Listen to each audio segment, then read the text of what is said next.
আসলাম আজকে রান্নার ভিডিও নিয়ে। প্রথমেই এখন একটু ডিম রান্না করব। এখানে হলুদ আর লবণ দিয়ে ডিম আর আলুটাকে মাখিয়ে রেখেছি। ফোড়নে দিয়ে দেবো গোটা গরম মশলা আর জিরে।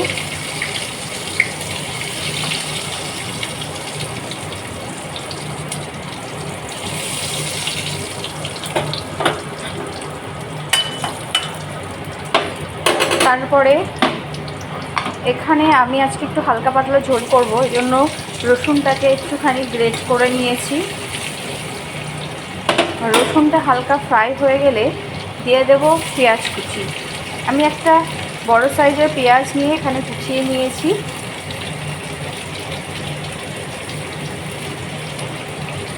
দেখুন শর্টকাটে কিভাবে ডিমের ঝোলটা রান্না করা যায়।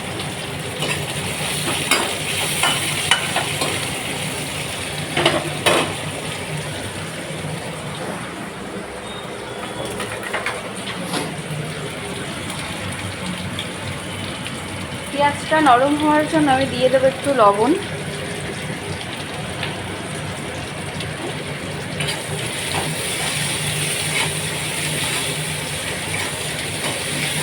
এবার যখন হালকা ব্রাউন কালার হয়ে আসবে তখন আমরা অ্যাড করব এর সাথে ডিম আর আলু।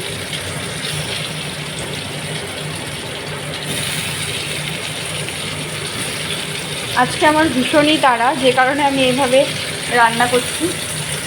কারণ ছেলের হচ্ছে ড্রয়িংয়ের এক্সাম আছে, তো আমি ওকে সেখানে নিয়ে যাব, এই জন্য ভীষণই তাড়াহুড়ো করে রান্না করছি।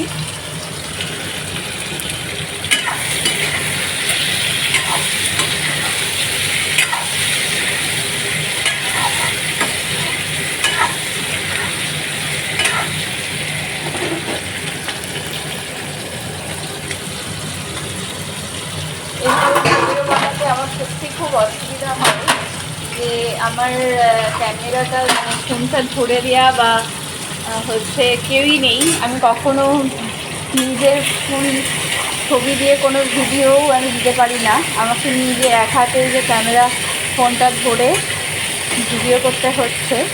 তো এখন কাজ শুরু করেছি, আস্তে আস্তে আশা করছি যে সব কিছুই থাকবে, আমি নিজেও পারবো, আর যত দিন যাবে তত শিখবো।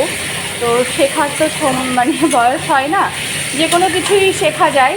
কারণ আমি আমার ছেলের সাথে ড্রয়িং শিখি, তো আমার মনে হয় যে শেখার কোনো বয়স হয় না, চেষ্টাটাই মেন।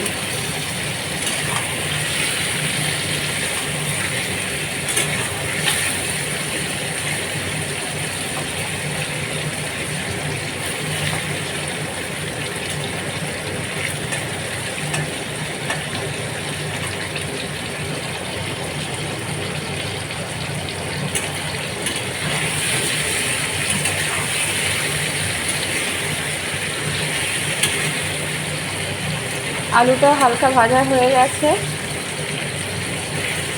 আর ডিমের গায়ে এই যে ব্রাউন কালার এসে গেছে। হলুদটা একটু কম দেওয়া আছে জন্য ডিমের গায়ে কালারটা কম হচ্ছে।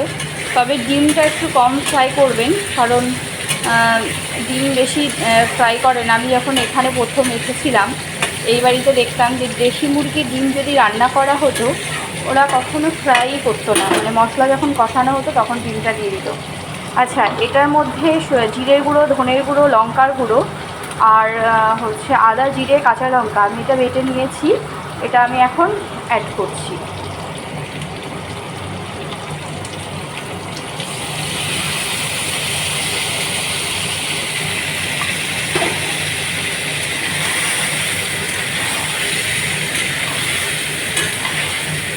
মশলা কষানো হয়ে গেলে দিয়ে দেবো ফুটন্ত গরম জল।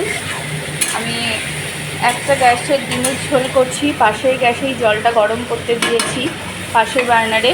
কারণ হচ্ছে আমি কোনো তরকারিতেই ঠান্ডা জল অ্যাড করি না, ঠান্ডা জলে তরকারির স্বাদ কমে যায়। তো আগে পেঁয়াজ ভাজার সময় আমি অল্প একটু লবণ দিয়েছিলাম, এখন আর একটু লবণ আমি অ্যাড করব।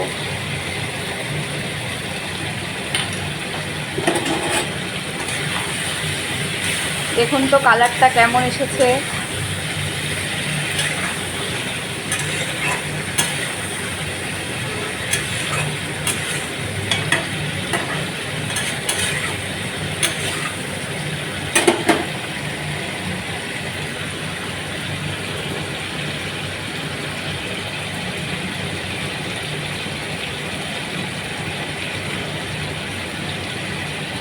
সুন্দর কালারটা এসেছে না?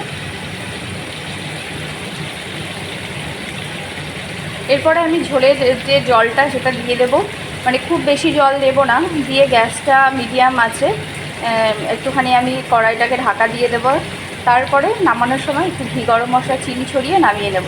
এখনকার মতো এই পর্যন্ত, দেখা হবে নেক্সট অন্য আরেকটা রান্নার ব্লগে।